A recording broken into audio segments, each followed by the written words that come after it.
Everyone, welcome to our channel Ganeshaya world. बच्चों, आज की वीडियो में हम क्लास 11th केमिस्ट्री में स्पेक्ट्रम पढ़ेंगे कि ये स्पेक्ट्रम क्या होता है। इसके बाद हम दोस्तों इसमें बैंड विक्षेपण भी बताएंगे कि ये बैंड विक्षेपण क्या होता है, स्पेक्ट्रम कितने प्रकार के होते हैं। इन सब चीजों को आज की वीडियो में हम कंप्लीट कर लेंगे। और दोस्तों तो इससे संबंधित कुछ चीजें आपको जानना जरूरी है, पहले उसको आप समझ लो। तो दोस्तों सबसे पहले तो आप ये हमें बताओ कि विद्युत चुम्बकीय तरंगों को आप जानते हो क्या, कि विद्युत चुम्बकीय तरंगें क्या होती हैं। तो दोस्तों आपको बता दे रहा हूं, विद्युत चुम्बकीय तरंगें, चुंबकीय तरंगें, ठीक है। तो दोस्तों जैसे कि आपने कभी नाम सुना होगा, अब देखो फर्स्ट से आप 10th 11th में आ गए हैं, तो अभी आपने नाम सुना ही होगा कि एक्स किरणें होती हैं। कौन सी किरणें? एक्स किरणें होती हैं, वाई किरणें होती हैं, है ना, या फिर कॉस्मिक किरणें होती हैं, है ना, या फिर आपने सुना होगा अवरक्त तरंगें होती हैं। कौन सी तरंगें होती हैं? अवरक्त तरंगें होती हैं, दृश्य तरंगें होती हैं। ये तरंगों को तो आपने सुना होगा दोस्तों। तो दोस्तों बस यही जो तरंगें होती हैं इन्हें ही हम बोलते हैं विद्युत चुम्बकीय तरंगें।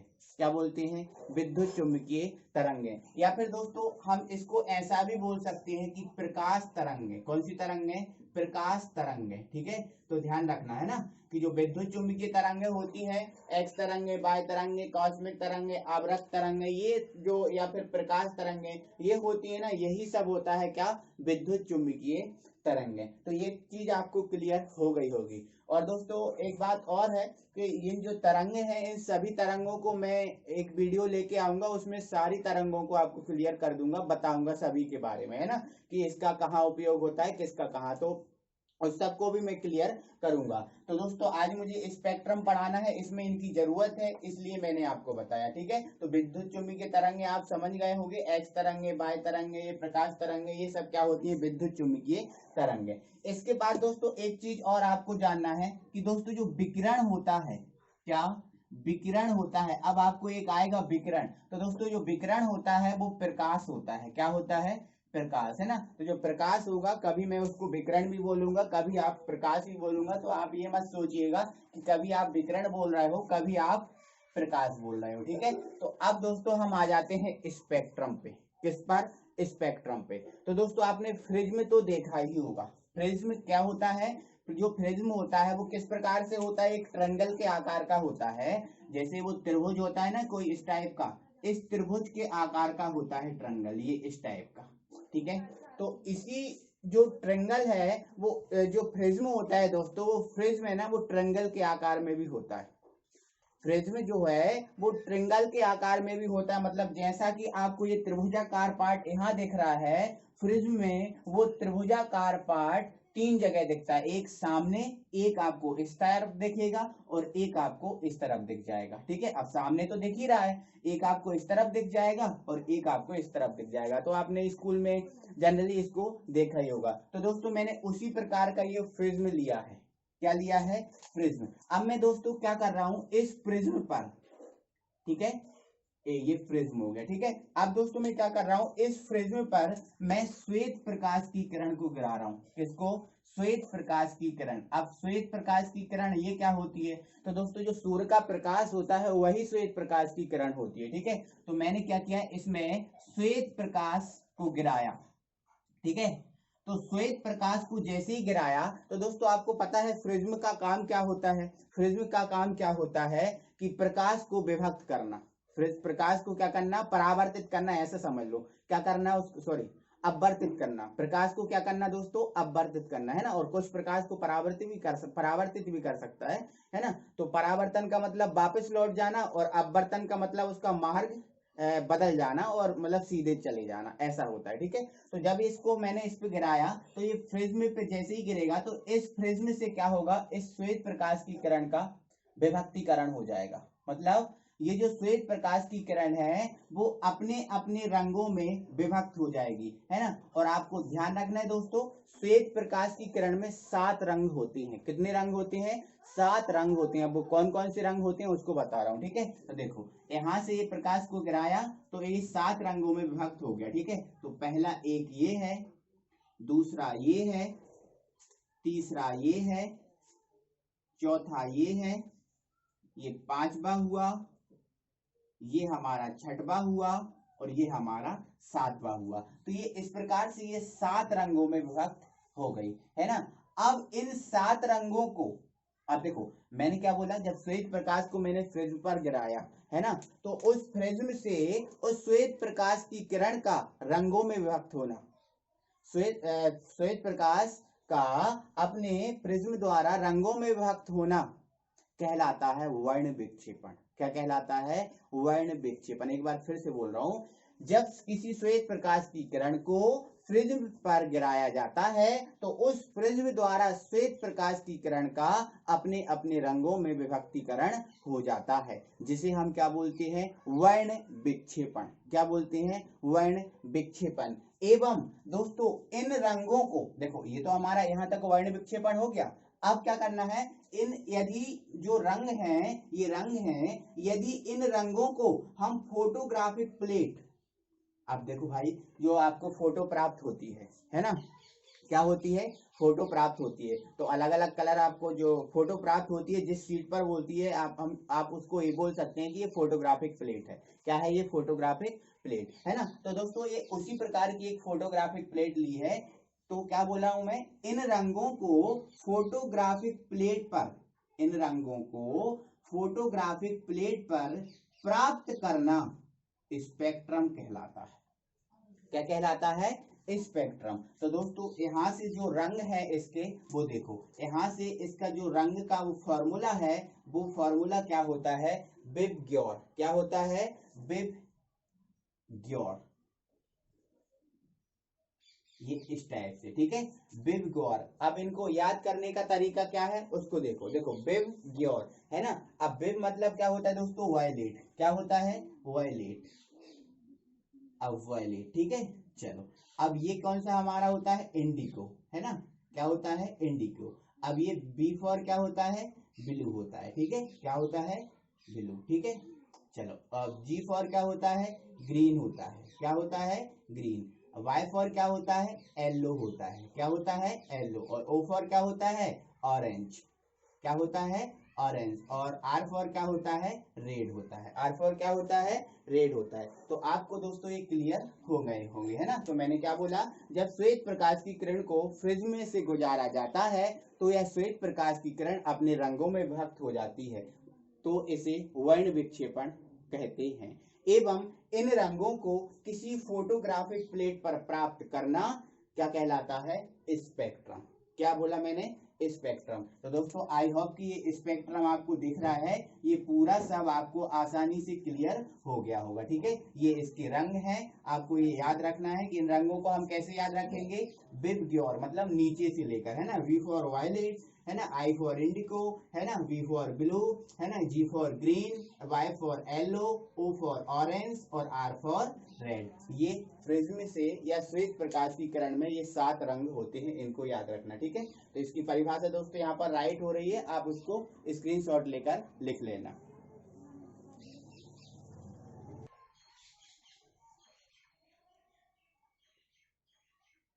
तो दोस्तों अब हम पढ़ लेते हैं स्पेक्ट्रम के प्रकार। तो दोस्तों जो स्पेक्ट्रम है वो स्पेक्ट्रम 2 प्रकार का होता है। एक होता है हमारा उत्सर्जन स्पेक्ट्रम। कौन सा? उत्सर्जन स्पेक्ट्रम, स्पेक्ट्रम, ठीक है।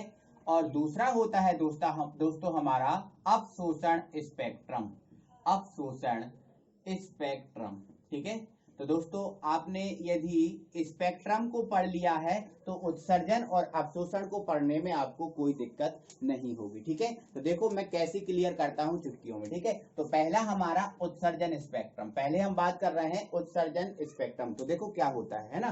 क्या होता है दोस्तों, जब श्वेत प्रकाश की किरण को, किसको? जब श्वेत प्रकाश की किरण को प्रिज्म से गुजार कर, जब श्वेत प्रकाश की किरण को प्रिज्म से गुजार कर इसके द्वारा उत्सर्जित रंगों को, इसके द्वारा उत्सर्जित रंगों को फोटोग्राफिक प्लेट पर प्राप्त करना, फोटोग्राफिक प्लेट पर प्राप्त करना उत्सर्जन स्पेक्ट्रम कहलाता है। मतलब दोस्तों जो मैंने स्पेक्ट्रम समझाया है वही स्पेक्ट्रम उत्सर्जन स्पेक्ट्रम होता है। जो मैंने स्टार्टिंग में स्पेक्ट्रम समझाया था ना, वही स्पेक्ट्रम क्या है, उत्सर्जन स्पेक्ट्रम। ठीक है, तो इसकी परिभाषा क्या हो जाएगी, जब किसी स्रोत द्वारा उत्सर्जित प्रकाश को, या फिर डायरेक्टली बोल सकते हो श्वेत प्रकाश को, ठीक है, जब किसी स्रोत द्वारा उत्सर्जित प्रकाश को एक प्रिज्म में से गुजारा जाता है तथा फिर इसे फोटोग्राफिक प्लेट पर प्राप्त किया जाता है। देखो, प्रिज्म में से गुजारा और फिर इसे फोटोग्राफिक प्लेट पर प्राप्त किया, तो इसे हम क्या बोलेंगे, उत्सर्जन स्पेक्ट्रम। कौन सा स्पेक्ट्रम, उत्सर्जन स्पेक्ट्रम। तो ये हमारा हुआ उत्सर्जन, तो ये हमारा हुआ उत्सर्जन स्पेक्ट्रम। अब दोस्तों ये उत्सर्जन स्पेक्ट्रम होता है, ये दो प्रकार का होता है। जो उत्सर्जन स्पेक्ट्रम है वो कितने प्रकार का होता है, दो प्रकार का होता है। पहला होता है हमारा सतत स्पेक्ट्रम। कौन सा, सतत स्पेक्ट्रम। और दूसरा जो है दोस्तों वो हमारा होता है रेखीय स्पेक्ट्रम। कौन सा स्पेक्ट्रम, रेखीय स्पेक्ट्रम।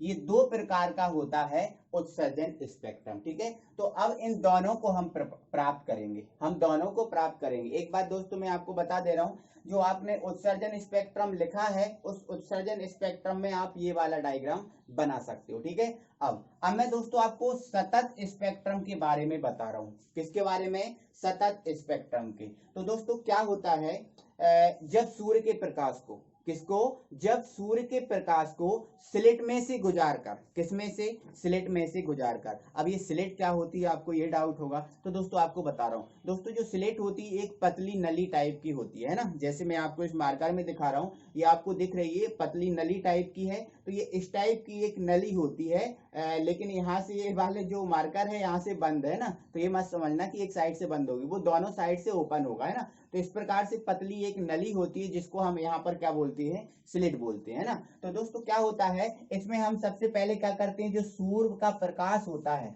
सूर्य का क्या होता है, प्रकाश, है ना। तो ये हमारे सूर्य भगवान है, ठीक है, ये हमने बना दिए हमारे सूर्य भगवान को। ठीक है, चलो, तो क्या होता है, जब हम श्वेत प्रकाश, जो श्वेत प्रकाश होता है, सबसे पहले हम इस श्वेत प्रकाश को एक स्लिट में से गुजारते हैं। किसमें से, एक स्लिट में से गुजारते हैं। ये है एक स्लिट, क्या है, ये एक स्लिट है ना, एक संकीर्ण नली है। ठीक है, तो स्लिट में से गुजार कर फिर इसको हम प्रिज्म पर गिराते हैं। इसके बाद हम इसको किस पर गिराते हैं, प्रिज्म पर गिराते हैं। तो इस श्वेत प्रकाश की किरण का अपने अवयवी रंगों में विभक्त हो जाती है और इसको फोटोग्राफिक प्लेट पर प्राप्त करते हैं। तो इसके जो रंग हैं वो सतत रूप से कंटिन्यू दिखते हैं। आपको ऐसा नहीं है कि एक के ऊपर एक आ जाए, एक के ऊपर, मतलब क्लियरली आपको ना दिखे, ये सतत रूप से आपको दिखेंगे, एग्जैक्टली आपको दिखेंगे। इसीलिए इसको हम बोलते हैं सतत स्पेक्ट्रम।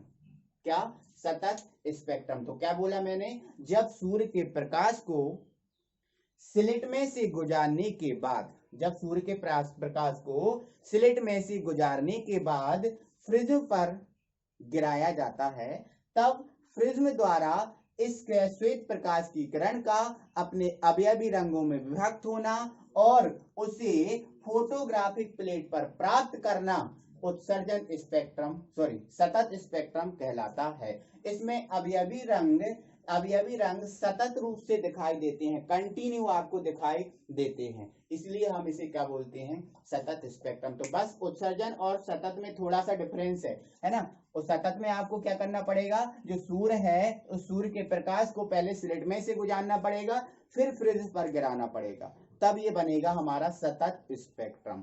अब आगे, अब दोस्तों हम बात करते हैं रेखीय स्पेक्ट्रम पर। किस पर, रेखीय स्पेक्ट्रम पर। तो दोस्तों आई होप कि आप सतत स्पेक्ट्रम में ये डायग्राम बनाएंगे। और दोस्तों हाँ, इसकी थ्योरी देखना है तो मैं यहाँ पर राइट कर दे रहा हूँ, आप उसका स्क्रीनशॉट ले सकते हैं। तो आई होप दोस्तों कि आपने इसका स्क्रीनशॉट ले लिया होगा। इसके बाद दोस्तों हम पढ़ते हैं रेखीय स्पेक्ट्रम। तो इसको हम हटाते हैं पहले, ठीक है, रेखीय स्पेक्ट्रम। तो दोस्तों आप एक चीज तो जानते ही हो कि जो अवाष्पशील लवण होता है वो क्या होता है। तो अवाष्पशील पदार्थ क्या होते हैं, बस इतना बता दो। अवाष्पशील अब मैं बाष्पशील की बात नहीं कर रहा हूं, बाष्पशील। अब बाष्पशील तो आपको पता है जिसमें बाष्प बनती है उसे बाष्पशील, है ना। जैसे पानी को गर्म करो तो उसमें बुलबुले बनते हैं, ऊपर उसके बुलबुले से बनते हैं ना, और जब वो क्या होती है, वो क्या है, बाष्प अणु है। क्या है वो, बाष्प अणु है ना। अब बाष्प अणु है मतलब उसमें बाष्प बन रही है ना। तो जल में क्या बनती है, बाष्प बनती है ना। अब दोस्तों जैसे कोई दूध ले लो तो दूध में भी वाष्प बनती है, तो मतलब जिसमें वाष्प बनती है वो वाष्पशील, और जिसमें वाष्प नहीं बनती वो क्या है, अवाष्पशील। जैसे नमक। अब बताओ नमक में क्या वाष्प बनती है, नमक को गर्म करोगे क्या उसके ऊपर बुलबुले बनेंगे, नहीं ना। तो नमक क्या है, अवाष्पशील। क्या है, नमक अवाष्पशील। ठीक है। तो क्या होता है दोस्तों, जब अवाष्पशील लवण, है ना, क्या बोला मैंने, जब अवाष्पशील अवाष्पशील लवण, अवाष्पशील लवण, है ना, जैसे नमक, है ना, जैसे नमक हुआ NaCl, है ना। तो क्या होता है, जब अवाष्पशील लवण जैसे NaCl को जब हम बुनसन बर्नर द्वारा, मतलब बुनसन बर्नर क्या होता है दोस्तों, एक बर्नर होता है, जनरली आपने प्रयोगशाला में देखा होगा, प्रयोगशाला में जो बर्नर होते हैं गैस वाले, है ना, उनको ही हम क्या बोलते हैं, बुनसन बर्नर, है ना। तो ये मान लिया मैंने एक ये बुनसन बर्नर है, ये है ना, ये बुनसन बर्नर है। ठीक है। अब मैं इसे क्या क्यों कर रहा हूं, है ना, यहाँ पर ये इसका चालू करने वाला होगा। ठीक है,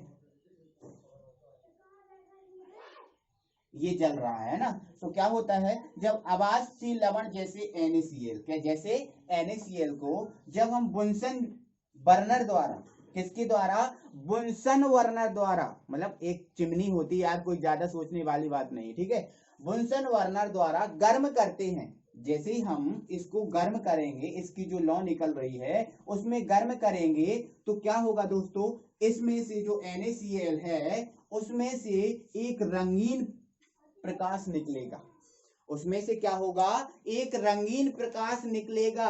और वो रंगीन प्रकाश जो होगा ना दोस्तों, वो आपको ऐसे नहीं दिखेगा। जनरली आप ऐसे देखो कि भाई हमें दिख जाए, तो नहीं दिखेगा, लेकिन आपको इसको देखना है तो आपको स्पेक्ट्रोस्कोप की आवश्यकता होगी। किसकी आवश्यकता होगी, स्पेक्ट्रोस्कोप की आवश्यकता होगी। तो दोस्तों एक स्पेक्ट्रोस्कोप देखने वाला यंत्र होता है, जो छोटी छोटी चीजें हमें जनरली आंखों से नहीं देख पाते हैं, उनको देखने के लिए हम स्पेक्ट्रोस्कोप की आवश्यकता होती है ना। तो दोस्तों हम क्या करेंगे, इसको गर्म करेंगे, है ना, बुनसन ज्वाला द्वारा। तो इसको हम स्पेक्ट्रोस्कोप द्वारा जब हम इसको देखेंगे, तो इस नमक के ऊपर आपको एक रंगीन प्रकाश दिखेगा, और वो रंगीन प्रकाश अलग अलग कलर का होगा। कैसा होगा, अलग अलग कलर का होगा। और ये जो रंगीन प्रकाश है वो इस टाइप की रेखाओं में होगा, इस टाइप की जो आपकी रेखाएं दिख रही हैं, इस टाइप की रेखाओं में होगा ये प्रकाश। इसलिए हम इसको बोलते हैं रेखीय स्पेक्ट्रम। क्या बोलते हैं, रेखीय स्पेक्ट्रम। तो मैं फिर से एक बार क्लियर कर रहा हूं, उसको सुनो। क्या बोला मैंने, जब अवाष्पशील लवण जैसे NaCl को बुनसन वर्नर द्वारा, कौन से वर्नर द्वारा, बुनसन वर्नर द्वारा, बुनसन वर्नर द्वारा गर्म किया जाता है, तो इस अवाष्पशील लवण द्वारा प्रकाश उत्सर्जित होता है, अवाष्पशील लवण द्वारा प्रकाश उत्सर्जित होता है, जिसे स्पेक्ट्रोस्कोप द्वारा देखने पर अलग अलग प्रकाश रेखाओं में दिखाई देता है, अलग अलग प्रकाश रेखाओं में दिखाई देता है, इसलिए हम इसे बोलते हैं रेखीय स्पेक्ट्रम। तो आई होप कि आपको ये क्लियर हो गया होगा, कोई दिक्कत नहीं होगी। इसके बाद इसकी जो थ्योरी है वो स्क्रीन पर आ जाएगी, आप इसका स्क्रीनशॉट लेके लिख सकते हो।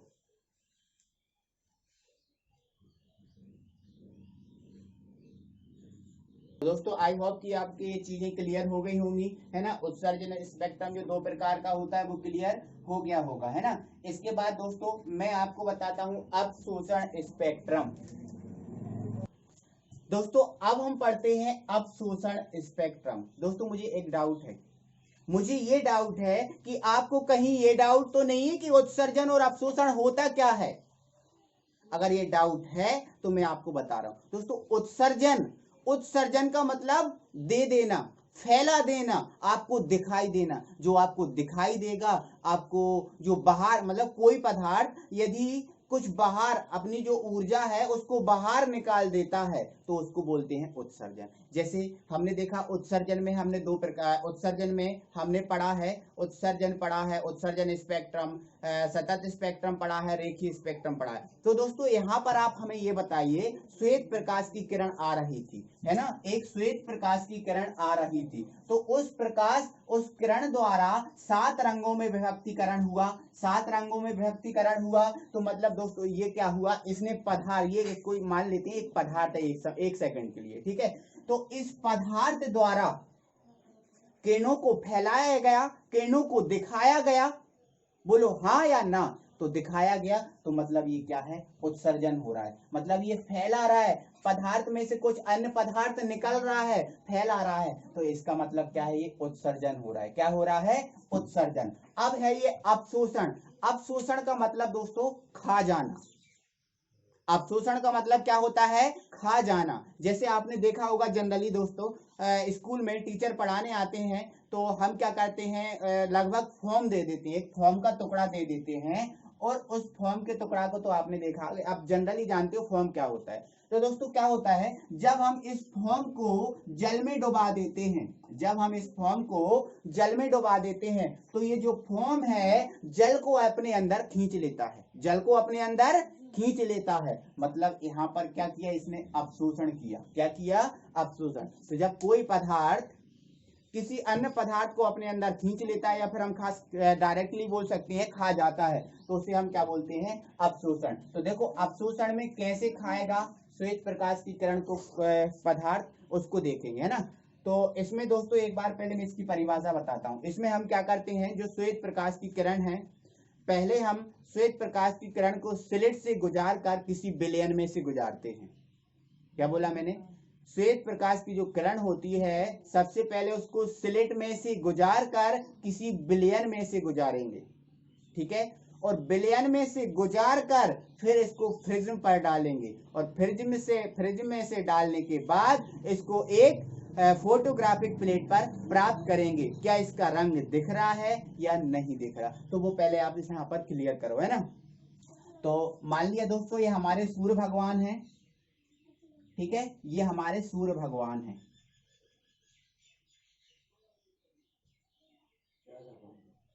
ये ओके। चलो अब इस सूर्य भगवान से जो हमें प्रकाश प्राप्त होगा, उस प्रकाश को हम स्लिट से गुजार रहे हैं। किससे, एक स्लिट से गुजार रहे हैं। ये एक स्लिट रखी हुई है यहाँ पर, इस स्लिट से हमने इसको गुजार दिया, और स्लिट से गुजारने के बाद हम क्या करेंगे, इस प्रकाश को एक विलयन में से गुजारेंगे। ये एक कोई पात्र है, ये एक कोई पात्र है जिसमें कोई विलयन भरा हुआ है, ठीक है। अब वो विलयन आप किसी का भी ले सकते हो, जनरली जरूरी नहीं है कि हमने बोला कि वो ही लो आप, है ना, कोई सा भी विलयन ले सकते हो, विलयन आप जानते हो, ठीक है। तो ये हमने क्या भर दिया, इसमें विलयन भर दिया, ठीक है, ठीक है।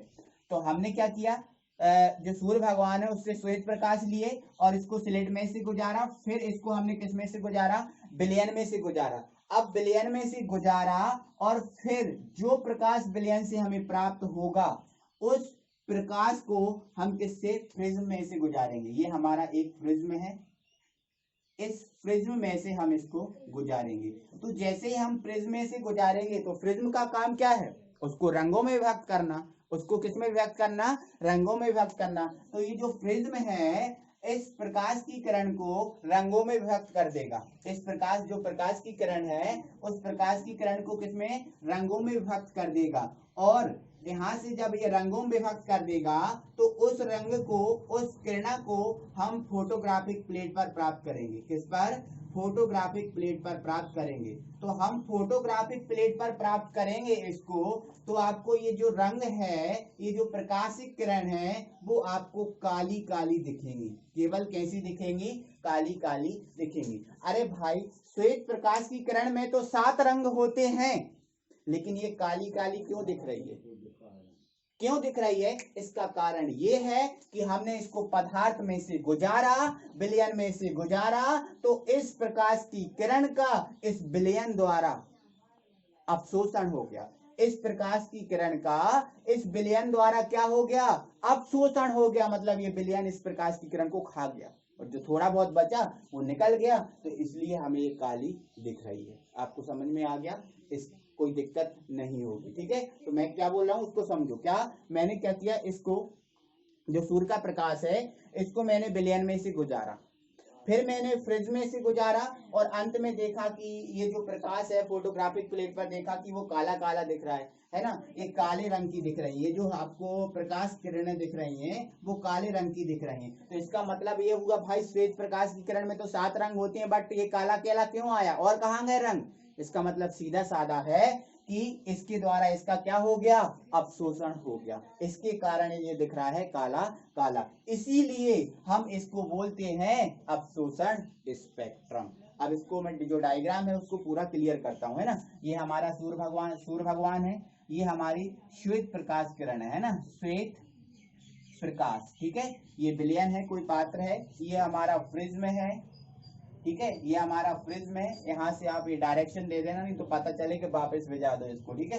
चलो यहाँ से इसका परावर्तन हो गया और ये हमारी फोटोग्राफिक प्लेट है, ठीक है, फोटोग्राफिक प्लेट, ठीक है। तो ये इसका डायग्राम हो जाएगा। ओके, तो आई होप कि आपको समझ में आ गया होगा। इसके बाद दोस्तों यहाँ पर थ्योरी राइट हो जाएगी, उसका आप स्क्रीनशॉट ले लेना।